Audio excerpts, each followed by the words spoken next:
Hey everybody, this is Perch. Let's talk about American exceptionalism for a moment, or rather, I'm going to read this mail called Western defeatism.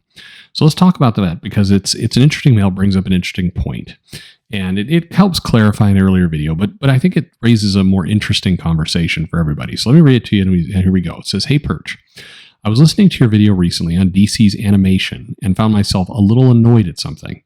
When discussing it, you mentioned maybe having DC lean in to anime-style animation. But to me, and I don't want to put words in your mouth, this feels like a kind of defeatism and acquiescence to Japanese style of animation and comics. And I've heard this from many people on comics and manga too, from both sides even. One side doesn't want to be called xenophobic, so they'll be like, so what if the future is all manga? Comics is comics in my book. And the other side is like, all the American stuff is woke, reject wokeness, embrace Japan.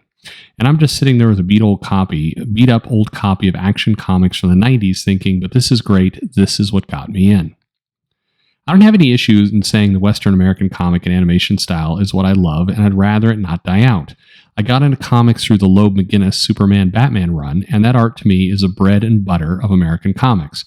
I understand Japanese stuff. It's funny is McGuinness was accused early on of copying the Japanese style. I don't believe true on any level, but anyway, it was out there.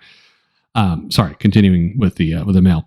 I understand Japanese stuff is what many are used to and love, but some of us do have a special place for the likes of Don Bluth, animation, and the great comic book art of people like Nolan, McGuinness, and right now guys like Sandoval and Jimenez.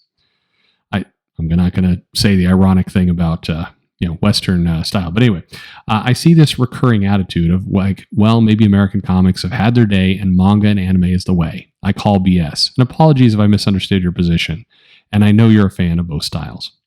No problem. And that wasn't really my position. I think, so let's go into this for a little bit. And I want to first explain kind of where my head was at when I said in this video, I basically suggested for DC, and in this case, the DC movie division. And this is in the flurry, the tornado of Zaslav coming in and trying to right size and change how movies are going to be done, and the DCEU trying and largely failing to capture the same success as the MCU, even if you're a super hardened, Snyder Cut fan.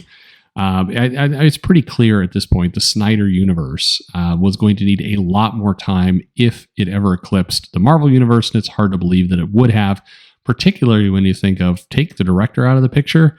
You got Ray Fisher, who's not exactly happy with that company. That was going to blow up. You have Ezra Miller, who's a mess. You have Ben Affleck, who got out as fast as he could. Henry Cavill trying to get onto other things. So at any rate, you had that entire cast was going to turn over. It was going to be Aquaman there by himself with maybe Gal Gadot, and that was it. So anyway, so my suggestion in that video was DC should just call it a day for a little bit. Come back to live action later, but try and really corner the animation market.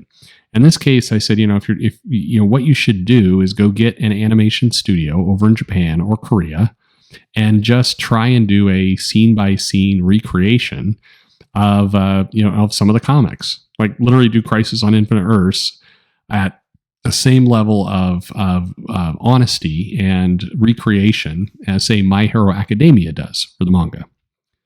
Now, there's two parts to this, and honestly, the least important part of my point of view there was the do it in Japan style. I think pragmatically, going over and doing the animation over in Japan may make sense because it's cheaper, and it feels like they're looking for how to get cost-effective work done.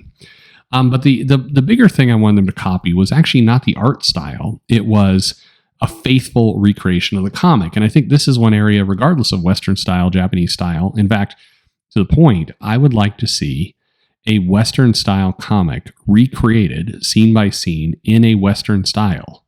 Meaning, go do John Byrne, go do, Kerwin Dreyer, go do some of these amazing creators. Go do, McGuinness, and make the anime or the cartoon, if you will, have the same, faithful recreation of the art style and the comic as you see in, One Piece or My Hero Academia, where it's very faithful to the original. That's what I'd be looking for. And I think in this case, It's in theory easier. You have the script written, you have your storyboards done. You simply and simply, not entirely simple, but you need to find a studio that can recreate it in the same style. That's what I think you should do. I think that, if it's all recreated in a manga style or an anime style, not exactly what I'm looking for. I'm looking more for the faithful recreation. But to the larger point, no, I don't think Western comics have had their day. I do think they will come back. I think we're in a cycle, and there will be a new cycle at some point.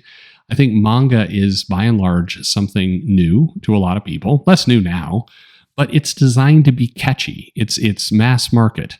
There's some thread I was seeing on Twitter. They're debating if the newsstand is dead or not. The newsstand is absolutely not dead. It's different. And if you have a product that's geared for the newsstand and will move, then go for it. It's ridiculous to assume otherwise. The newsstand is there for Western comics to, emerge, but it is going to have to copy some of the commercialized aspects that manga has. And by that, I do not mean the art. I mean the size, the form factor, the price, where it's being sold, that stuff. The one part that I think, and this again, you're talking to a guy who has sold hundreds of thousands of comics, sunk a lot of time and life into comic shops, loves comics, loves the floppy. As I look up on my wall here, I see dozens of comics framed in walls. I love the floppy comic format. Love it. For the newsstand, it needs to die, bluntly. Now, I think the floppy can still exist in the direct market. I think you can still produce it that way. But if you're going to go and you're going to try and get mass volume of comics out there, which is, frankly, how you're going to recreate the greatness of Western comics again, you have to get mass distribution. It's got to stop being niche. Comic books right now is ruled by a relatively slight, subculture, tiny group of people who are by and large, not interested in growing the market, not interested in having big comics. They're interested in putting out 5,000, 6,000, 10,000 copies. That is the ceiling to their imaginations. A couple of them go a little bit farther and go work for the big two, where maybe if they get on a top tier book with top tier talent, a ton of marketing going after it, they can get to 70, 80,000 copies without gimmicks. By gimmicks, I mean, variant covers and everything else. That's shooting really low. That's the definition of somebody who, gets to be an assistant manager at a fast food place and believes they've made it. That's you have a job, you're getting paid, congratulations, but that's not anywhere near the glory that you should receive. In order to get there, you've got to have people coming in who actually want to grow the commercial market. And quite frankly, for the newsstand right now, to make matters move, you got to get out of the floppy format. It doesn't work in that audience, in that area. It just doesn't. You need to do something different. So that's fundamentally what I want to see copied. In the animation, which is what this mill is originally written, I just want to see faithful recreations. I think some of those comics are great. And I think, right now, hell, if you're Marvel, you should experiment. You've got animation studios there that are pretty damn good. Try making Secret Wars, the original Secret Wars. Find an animation studio that can do it like Zek, and then put that series out. It will kill. People will be all over it.